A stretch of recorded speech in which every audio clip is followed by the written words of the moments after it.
Hello' student, welcome to my YouTube channel. সকলোকে Imran Assam official YouTube চেনেললৈ স্বাগতম। চ' আমি যি টাৰ্গেট 12কে আছাম জিকে চিৰিজ আৰম্ভ কৰিছোঁ, তাৰে আজি দ্বিতীয় ক্লাছ তোমালোকৰ মাজলৈ লৈ আহিছোঁ, পাৰ্ট 2 ক্লাছ। চ' গতিকে ব'লক আমি পলম নকৰি আজিৰ ক্লাছৰ প্ৰশ্নৰ মাজলৈ আগবাঢ়ি যাওঁ। চ' আজিৰ ক্লাছৰ প্ৰথমটো কুৱেশ্যন নম্বৰ 1, অসমৰ ক্ষুদ্ৰতম ৰাষ্ট্ৰীয় উদ্যানখনৰ নাম কি? অপশ্যন দিছে 4টা। ইয়াৰ অপশ্যন 4টাৰ ভিতৰত শুদ্ধ উত্তৰ হ'ব option C is the correct answer, Orang ৰাষ্ট্ৰীয় উদ্যান। অসমৰ ক্ষুদ্ৰতম ৰাষ্ট্ৰীয় উদ্যানখনৰ নাম হ'ল ওৰাং ৰাষ্ট্ৰীয় উদ্যান। পৰৱৰ্তী প্ৰশ্নলৈ আগবাঢ়ি যাওঁ।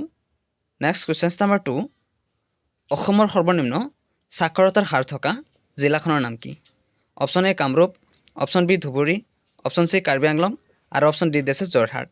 চ' ইয়াৰ অপশ্যন 4টাৰ ভিতৰত শুদ্ধ উত্তৰ হ'ব option B is the correct answer, Dhubri. অসমৰ সৰ্বনিম্ন সাক্ষৰতাৰ হাৰ থকা জিলাখনৰ নাম হ'ল Dhubri. Next question number 3, Guwahati বিশ্ববিদ্যালয়ৰ প্ৰথম উপাচাৰ্য কোন আছিল?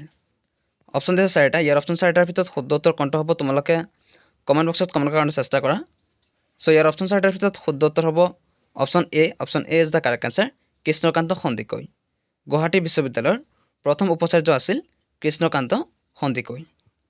Next question number 4, Homen Borgohain কোনখন পুথিৰ বাবে সাহিত্য অকাডেমী বঁটা লাভ কৰে? অপশ্যন দিছে 4টা।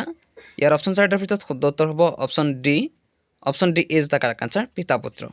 হোমেন বৰগোহাঁয়ে পিতা পুত্ৰ নামৰ পুথিখনৰ বাবে সাহিত্য অকাডেমী বঁটা লাভ কৰিবলৈ সক্ষম হৈছিল। নেক্সট কুৱেশ্যন নম্বৰ 5, প্ৰতিধ্বনি চলচ্চিত্ৰখনে লাভ কৰা পুৰস্কাৰটো কি? অপশ্যন দিছে 4টা। ইয়াৰ অপশ্যন 4টাৰ ভিতৰত শুদ্ধ উত্তৰ হ'ব option A is the correct answer, ৰাষ্ট্ৰপতিৰ ৰূপৰ পদক।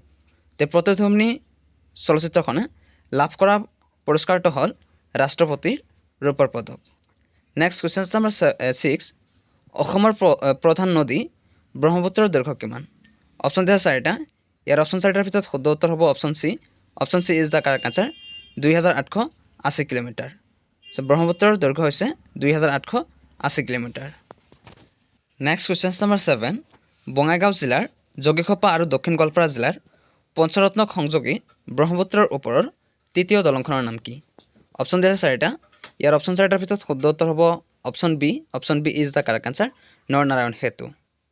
পৰৱৰ্তী প্ৰশ্ন কুৱেশ্যন নম্বৰ 8, উত্তৰ পূব উন্নয়ন বিত্তীয় নিগমৰ কাৰ্যালয় ক'ত অৱস্থিত? অপশ্যন এ দিয়া আছে Guwahati, option B Kokrajhar, option C Majuli আৰু অপশ্যন ডি আছে দুধনৈ। চ' ইয়াৰ অপশ্যন 4টাৰ ভিতৰত শুদ্ধ উত্তৰ হ'ব option A is the correct answer, Guwahati. উত্তৰ পূব উন্নয়ন বিত্তীয় নিগমৰ কাৰ্যালয় গুৱাহাটীত অৱস্থিত। নেক্সট কুৱেশ্যন নম্বৰ 9, শ্ৰীসূৰ্য পাহাৰ অসমৰ কোনখন জিলাত অৱস্থিত? Option A Tezpur, option B Jorhat, option C Goalpara আৰু অপশ্যন ডি আছে Nagaon.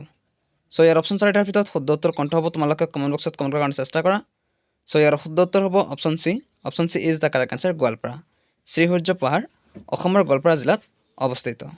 Next question number 10, Assam ৰাজ্যিক চিৰিয়াখানা কোন চনত স্থাপন কৰা হৈছিল?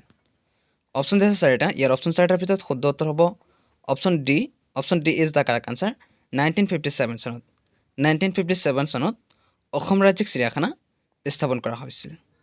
পৰৱৰ্তী প্ৰশ্ন কুৱেশ্যন নম্বৰ 11, তলৰ কোনটো ভৌগোলিক ৰেখা অসমৰ মাজেৰে পাৰ হৈ গৈছে? অপশ্যন এ বিষুৱ ৰেখা, অপশ্যন বি কৰ্কটক্ৰান্তি ৰেখা, অপশ্যন চি মকৰক্ৰান্তি ৰেখা আৰু অপশ্যন ডি আছে ওপৰৰ এটাও নহয়।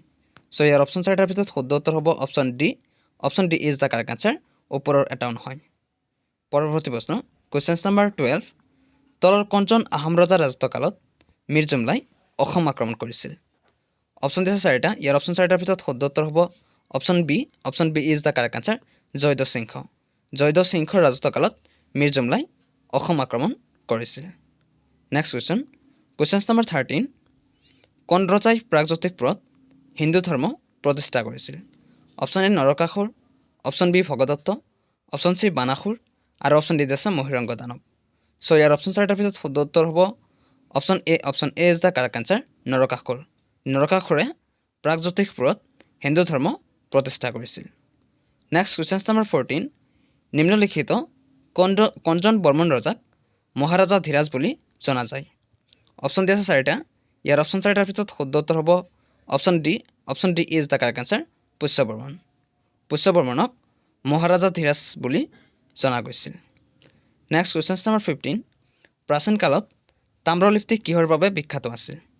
অপশ্যন এ সাগৰ বন্দৰ, অপশ্যন বি বজাৰ, অপশ্যন চি সাংস্কৃতিক মঞ্চ আৰু অপশ্যন ডিত আছে ব্যৱসায়। চ' ইয়াৰ অপশ্যন চাৰিটাৰ ভিতৰত শুদ্ধ উত্তৰ হ'ব option A. Option A is the correct answer, সাগৰ বন্দৰ। প্ৰাচীন কালত তাম্ৰলিপ্তি সাগৰ বন্দৰৰ বাবে বিখ্যাত আছিল।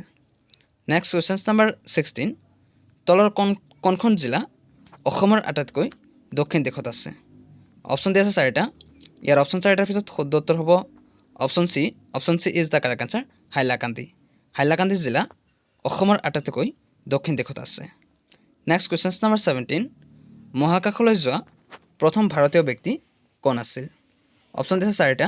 ইয়াৰ অপশ্যন চাৰিটাৰ ভিতৰত শুদ্ধ উত্তৰ কোনটো হ'ব তোমালোকে কমেণ্ট বক্সত কমেণ্ট কৰাৰ চেষ্টা কৰা। চ' ইয়াৰ শুদ্ধ উত্তৰ হ'ব option B. Option B is the correct answer, Rakesh Sharma. মহাকাশলৈ যোৱা প্ৰথম ভাৰতীয় ব্যক্তিজনৰ নাম আছিল Rakesh Sharma. Next question number 18 অসমৰ কোনখন ৰাষ্ট্ৰীয় উদ্যানক জয়পুৰ বৰ্ষাৰণ্য নামেৰে জনা যায়? অপশ্যন দিছে চাৰিটা। ইয়াৰ অপশ্যন চাৰিটাৰ ভিতৰত শুদ্ধ উত্তৰ হ'ব option D. Option D is the correct answer, Dihing Patkai ৰাষ্ট্ৰীয় উদ্যান। দিহিং পাটকাই ৰাষ্ট্ৰীয় উদ্যানক জয়পুৰ বৰ্ষাৰণ্য নামেৰে জনা যায়। নেক্সট কুৱেশ্যন নম্বৰ 19 ভাৰত সম্পূৰ্ণৰূপে কোন গোলাৰ্ধত অৱস্থিত? অপশ্যন দি আছে চাৰিটা। ইয়াৰ অপশ্যন চাৰিটাৰ ভিতৰত শুদ্ধ উত্তৰ হ'ব অপশ্যন বি।